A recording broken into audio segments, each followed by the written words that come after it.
What's going on, everybody? Dottz Gaming here, and today I'm bringing you guys an updated version of my armor guide for the Elder Scrolls Online, and this is for the brand new Flames of Ambition patch, the first one of 2021, because in this patch we got some changes to the way that armor works in ESO. They changed some of the passives, and they also added new bonuses and penalties to these skill lines. So I want to discuss the 3 armor skill lines, go over all of the new bonuses, penalties, and passives, as well as give you guys some rules of thumb for what gear choices to choose and when, and what combinations of gear you should wear. The first thing that I do want to discuss, though, is that each of the armor types does have one active ability, but it's mostly for the passives. And this active ability becomes more effective with the more pieces of that specific armor type you're wearing. So the light armor ability is a damage shield. The medium armor ability gives you major evasion, which is a buff that reduces your damage taken from AoEs by 20% for a certain duration, and it gives other bonuses depending on what morph you choose.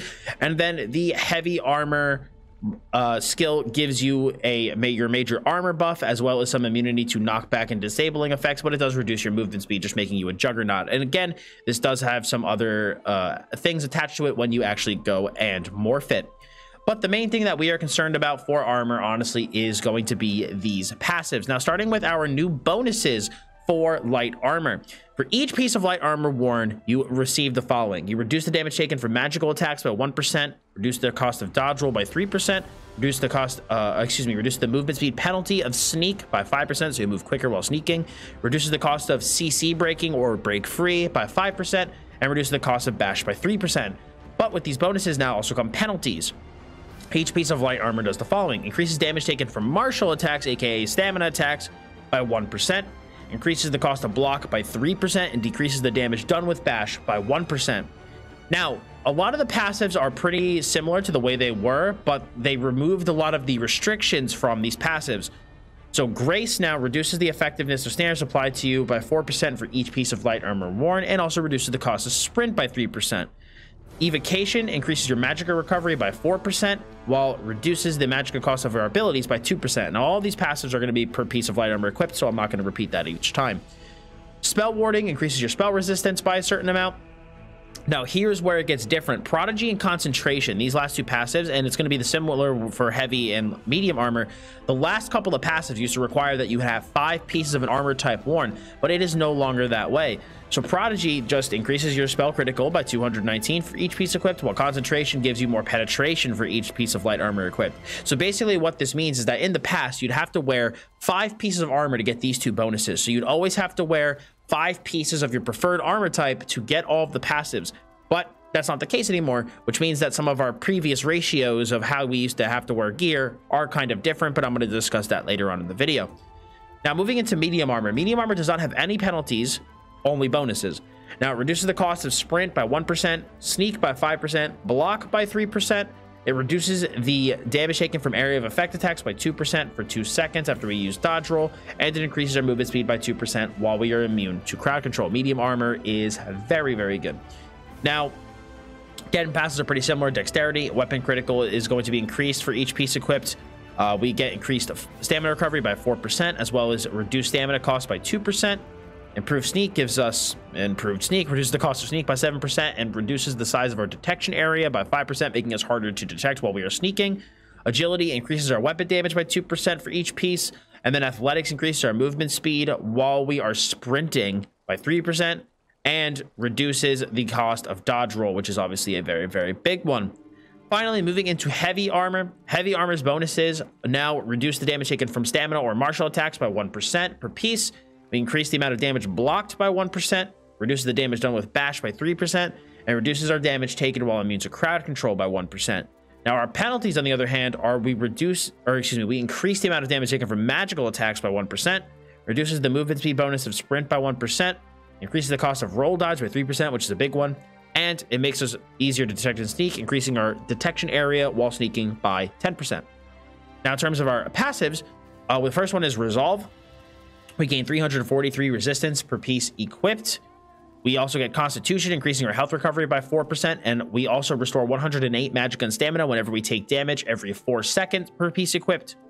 We also have Juggernaut to increase our maximum health per piece equipped by 2%. Revitalize is going to increase the magica or stamina return of our heavy attacks by 4% per piece of heavy armor equipped. And then finally, Rapid Mending increases your healing received by 1% for each piece of heavy armor worn. So it just will receive more healing. Now, in terms of the general rule of thumb of what armor type favors what, I think it should be relatively obvious as I kind of went over the passives. Light armor is obviously going to favor magical or magica-based builds, as it gives us more spell penetration, spell critical, things like magica recovery, reduced magica cost. So obviously, if you're going to be a magica damage dealer for PvE or PvP, light armor is going to be your armor of choice. Same thing for medium armor. Again, increased weapon damage. We also increase stamina recovery, reduce stamina cost. Basically, if you're going to be playing a stamina character or a physical damage dealer, you're going to want to wear medium armor.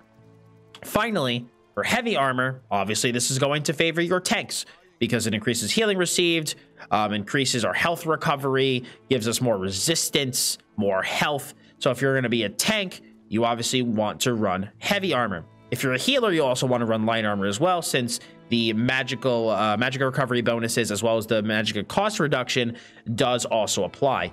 Now, when it comes to PvP, though, because for PvE, obviously, we have magica for light, stamina for medium, and tanks in heavy, healers in light. When it comes to PvP, things become a little bit more nuanced. I think pretty much when it comes to PvP, if you want to be a high damage dealing magica character, you're going to want to go for light armor. But if you want to get some additional tankiness while you are PvPing, and this is what I personally do on many of my magica characters, I actually go for heavy armor and wear heavy armor for its defensive bonuses while in PvP, and then just wear gear that is more damage focused, but still in heavy armor. But if you want to go pure, damage dealer glass cannon, you could obviously still opt for light armor. It's pretty similar for stamina as well. If you're going to be a stamina damage dealer and you want to go for a higher damage, more mobile option, medium is going to be your armor of choice. But if you do want to, slow yourself down but make yourself much tankier, heavy armor is a very, very good choice for stamina PvP. So you can go medium or heavy, obviously, depending on what you want to do. Same thing when it comes for healing in PvP. Light if you want to go for maximum healing bonuses and maximum recovery, or if you want to make yourself tankier and hard to kill, you're going to go for heavy armor. Now, you might be wondering, okay, well, how many pieces of each gear should I wear? Well, that is something, there's a passive that you want to take into account when you're deciding this, and it is called Undaunted Metal from the Undaunted skill line. You increase your maximum health, stamina, and magica by 2% per piece of armor, heavy, medium, or light, that you have equipped. So the more different types of armor you have equipped, the more maximum stats you are going to get. So typically, I am still of the opinion that if you want to go for, absolute max stats, you want to wear 5 pieces of your primary armor type and then 1 pieces of your secondary armor type. So let's say I'm a magical damage dealer in PvE. My primary type of armor is going to be light armor. So I'm going to wear 5 pieces of light, 1 piece of medium, and 1 piece of heavy. So I'll still gain some of the heavy and medium armor passives, albeit not as many of them. I'll try to get as maximum value out of my light armor passives while still maximizing Undaunted Metal. Now, if you don't care as much about Undaunted Metal and you just want to max out your stats as much, or excuse me, you want to max out your damage as much as possible, you're going to want to go straight for 7 pieces of your primary armor type and go for all. Let's say if you're, a magical damage dealer in PvE, you're going to want to go 7 into light. If you are a physical damage dealer, you want to go 7 into medium. And if you are a tank, you're going to want to go 7 into heavy, or a healer, you're going to want to go 7 into light. But if you do, and you still will gain 2% max stats from Undaunted Metal because you will have 1 piece of armor equipped, 1 type of armor equipped as opposed to 3. But if you, decide, I want to have more maximum health, I want to have more resources to play with, you can also equip 1 piece of your secondary armor types to help increase the stats through that passive. So typically what I recommend is, like I said, light armor or magical damage dealer. You either want to go 5-1-1 for the 5 light, 1 medium, 1 heavy for max stats, or if you want to go max damage, you're going to want to go 7 light. For stamina damage dealers, same logic applies. 7 medium if you want to go max damage, 5 medium, 1 light, 1 heavy if you want to go for maximum stats. Same thing with tanking. 7 heavy if you want to go maximum tankiness. Go with 5 heavy, 1 medium, 1 light if you want to go for maximum stats. Healer is the same thing as a magical damage dealer. Now, when it comes to PvP gearing, though, things do get a little bit more nuanced, since like I explained earlier, the passes are no longer tied to having to wear 5 pieces of a certain gear weight.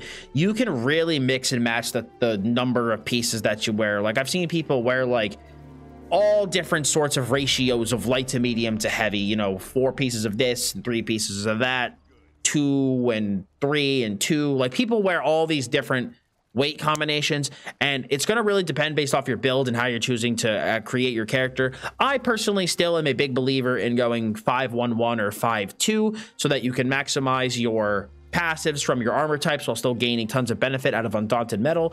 But if you have a build or an idea that you want to do where you wear, like, let's say, you know, 3 pieces of heavy, 3 pieces of light, and a piece of medium, like, you can do that now. You know, like, you didn't used to be able to do that in the past, but you can do that. But you can definitely mix and match the gear pieces a lot more for PvP. But in general, like I explained earlier, I still think it's pretty beneficial to be, if you're a Magicka damage dealer, to go either 5 pieces of light and 5 pieces of heavy, and then mix and match your medium or light pieces, whether or not you want, you know, max. So let's say for Magicka, right, you want maximum benefit out of another armor type, you go 2 pieces from that. Or if you want maximum Undaunted Metal, you go 1 piece from each with 5 in whatever your primary armor type is. Exact same thing for stamina, right? Let's say I want to be a medium armor stamina character. If I want the for PvP, if I want the maximum benefit though out of my last 2 pieces to get the heavy armor passives, I'll go 2 pieces of heavy. Or if I want maximum stats, still go 5-1-1. You know, I still personally am a big believer in 5-2 or 5-1-1, but if, like I said, if you do have a build or a setup or an idea in your mind that uses different combinations of gear like I described before, you're no longer tied to being, you know, having to use 5 pieces of one armor type, so you can really mix and match and get very creative. But guys, that is going to be it for me today in this updated armor guide. Hopefully this did clear things up. And if you do have any questions, feel free to leave a comment below and I will try to get to your question and answer it as soon as possible. But if you guys do like this video, I would appreciate if you left a like on it. And you guys feel free to subscribe for more Elder Scrolls Online and other MMORPG content here on the Dottz Gaming YouTube channel. I also do stream live over on Twitch. Link is going to be in the description below. But I appreciate you guys stopping by today. Thank you all very much. As always, I'm Dottz Gaming, and I'll see you all in the next video.